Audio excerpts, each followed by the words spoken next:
क्या आप जानते हैं कि जब कोई पैर छुए तो आपको क्या करना चाहिए?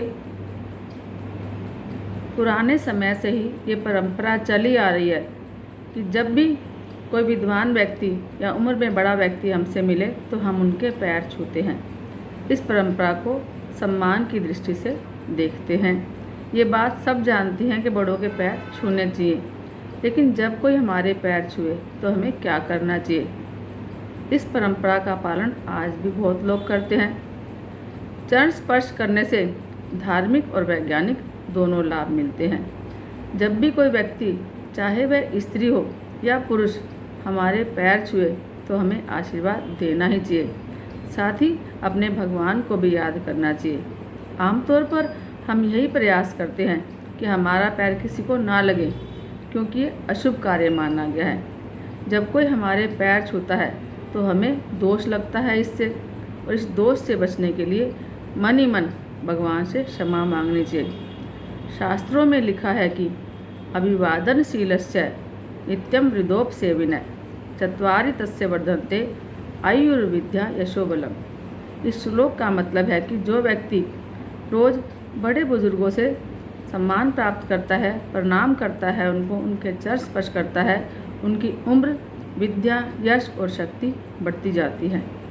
जब भी कोई हमारे पैर छूता है तो उस समय भगवान का नाम लेने से पैर छूने वाले को भी सकारात्मक फल मिलता है।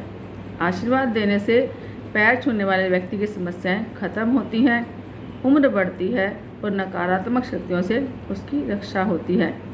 हमारे द्वारा किए हुए शुभ कर्मों का अच्छा फल उसको मिलता है। जब हम भगवान को याद करते हुए किसी को सच्चे मन से आशीर्वाद देते हैं तो उससे लाभ अवश्य मिलता है। किसी के लिए अच्छा सोचने पर हमारा पुण्य भी बढ़ता है। अब पैर छूने के कुछ नियम भी है। पैर छूने की एक परंपरा है। सनातन धर्म संस्कृति और परंपरा में संतों के और बड़े बुजुर्गों के पैर छूने की परंपरा है। परंतु क्या आप जानते हैं कि कुछ लोगों से पैर नहीं छुआने चाहिए?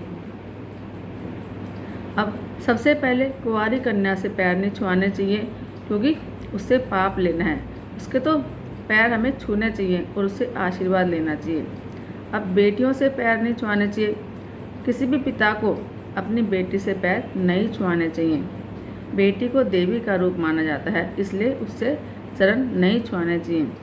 और बहुओं से, हमारे समाज में बहू जो है सास के पैर छू सकती है, लेकिन ससुर के नहीं, क्योंकि बहुएं घर की लक्ष्मी होती हैं। और मंदिर में, यदि आप मंदिर में हैं तो आपको वहाँ पर कोई बड़ा बुजुर्ग या सम्मान्य व्यक्ति मिल जाए तो भी उसके पैर ना छुएं, उसे राम राम कर लें, क्योंकि मंदिर में भगवान का वास होता है। अगर मंदिर में हम किसी के पैर छूते हैं तो भगवान का अपमान माना जाता है। अब कोई व्यक्ति अगर पूजा कर रहा है तो उसके पैर भी नहीं छूने चाहिए, उससे उसकी पूजा में बाधा लगती है और छूने वाले और छुआने वाले दोनों को पाप भी लगता है। अगर कोई व्यक्ति सो रहा है तो उसके पैर भी नहीं छूने चाहिए, क्योंकि ऐसा करने से उसकी उम्र घटती है। केवल मरे हुए व्यक्ति के पैर छू सकते हैं। अब शमशान से कोई व्यक्ति वापस आया है तो उसके पैर भी नहीं छूने चाहिए, क्योंकि वह अशुद्ध माना जाता है। जब वह स्नान कर ले उसके बाद उसके पैर छू सकते हैं। और शमशान में भी किसी के पैर नहीं छूने चाहिए।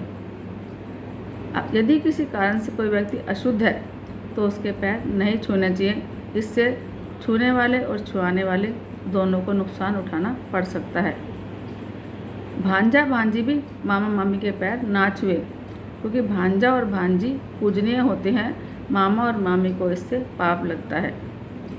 अब पति पत्नी का रिश्ता कितना पवित्र होता है और साझेदारी का होता है, लेकिन पति को कभी अपनी पत्नी के पैर नहीं छूने चाहिए, इससे पत्नी को पाप लगता है। अब किसी बड़े के पैर क्यों छूने चाहिए? पैर छूना या प्रणाम करना केवल परंपरा नहीं है, यह एक वैज्ञानिक क्रिया है जो हमारे शारीरिक, मानसिक और वैचारिक विकास से जुड़ी है। पैर छूने से केवल बड़ों का आशीर्वाद ही नहीं मिलता, बल्कि बड़ों के स्वभाव की अच्छी बातें भी हमारे अंदर अपने आप आ जाती हैं। पैर छूने का सबसे बड़ा फ़ायदा यह है कि इससे शरीर की कसरत भी होती है। आमतौर पर 3 तरीक़ों से पैर छुए जाते हैं। सबसे पहले झुककर पैर छूते हैं। झुककर पैर छूने से हमारी कमर और रीढ़ की हड्डी को आराम मिलता है। घुटनों के बल बैठकर पैर छूने से, इस विधि से पैर छूने पर हमारे शरीर के जोड़ों पर बल पड़ता है, जिससे जोड़ों को दर्द में राहत मिलती है। एक होता है साष्टांग प्रणाम। इस विधि से शरीर के सारे जोड़ थोड़ी देर के लिए सीधे हो जाते हैं, जिससे शरीर का स्ट्रेस दूर होता है। इसके अलावा झुकने से शरीर का रक्त प्रवाह ठीक होता है, जो हमारी आंखों के साथ ही पूरे शरीर के लिए भी लाभदायक है। पैर छूने के तीसरे तरीके का सबसे ज़्यादा फायदा होता है कि इससे हमारा अहंकार खत्म होता है। किसी के पैर छूने का मतलब है उसके लिए हमारे मन में समर्पण का भाव जागना। जब मन में समर्पण का भाव आता है तो अहंकार खत्म हो जाता है। इसलिए बड़ों के पैर तो हमेशा छूने ही चाहिए और उनसे आशीर्वाद लेना ही चाहिए। जय श्री राम।